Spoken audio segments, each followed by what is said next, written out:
Khamenei হত্যার পর Israel ও বিভিন্ন মার্কিন ঘাঁটিতে হামলা আরও জোরদার করেছে ইরান। ইসরায়েলে অন্তত 11 জন নিহত হয়েছে।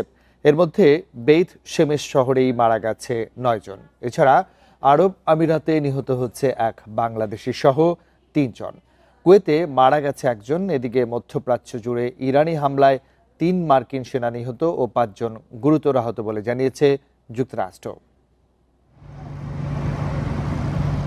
ইরানের সর্বোচ্চ নেতা আয়াতুল্লাহ আলী খামেনির মৃত্যুর পর প্রতিশোধ নেওয়ার লক্ষ্যে হামলার তীব্রতা বাড়িয়েছে ইরান। শত্রুদের সব সামরিক ঘাঁটি ধ্বংস না হওয়া পর্যন্ত হামলা অব্যাহত রাখার হুঁশিয়ারি ইরানের প্রেসিডেন্ট মাসুদ পেজেশকিয়ানের।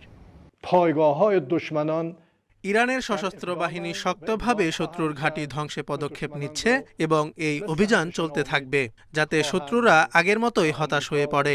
যুক্তরাষ্ট্র ও ইসরায়েল জেনে রাখুক, এতে তারা শুধু লজ্জিতই হবে। এর আগে বিপ্লবী গার্ড বাহিনী দাবি করে মার্কিন বিমানবাহী রণতরী ইউএসএস আব্রাহাম লিঙ্কনে হামলা চালিয়েছে তারা। 4টি ক্ষেপণাস্ত্র রণতরীতে আঘাত হানে। আব্রাহাম লিঙ্কন জানুয়ারির শেষ দিক থেকে আরব সাগরে অবস্থান করছে। ইরানের পাল্টা হামলায় মধ্য ইসরায়েলের বেত শেমেশ শহরে অনেকে হতাহত হয়।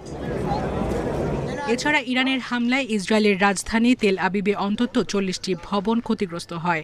ইসরায়েল জুড়ে শোনা গেছে সাইরেনের শব্দ। শুধু ইসরায়েল নয়, মধ্যপ্রাচ্যের বিভিন্ন দেশে মার্কিন ঘাঁটিতেও হামলা জোরদার করেছে ইরান। এর মধ্যে সংযুক্ত আরব আমিরাত, কুয়েতে ঘটেছে হতাহতের ঘটনা। আরব আমিরাতের প্রতিরক্ষা মন্ত্রণালয় জানিয়েছে ইরানের হামলায় নিহতদের মধ্যে একজন বাংলাদেশি রয়েছেন। এছাড়া ইরানের ছোড়া 1.5 শতাধিক ব্যালিস্টিক ক্ষেপণাস্ত্র ও 550 ড্রোনের বেশিরভাগই ভূপাতিতের দাবি তাদের। এদিকে ইরানের পররাষ্ট্রমন্ত্রী আব্বাস আরাকচি বলছেন, ইরান নয়, যুক্তরাষ্ট্র ও ইসরায়েলের উপর প্রতিবেশী দেশগুলোর ক্ষোভ হওয়া উচিত। তিনি জানান, আত্মরক্ষা ছাড়া ইরানের আর কোনো পথ নেই। ইরান এর মধ্যে সব প্রতিবেশীকে নিজের অবস্থান ব্যাখ্যা করছে। সায়রা খান, ইন্ডিপেন্ডেন্ট নিউজ।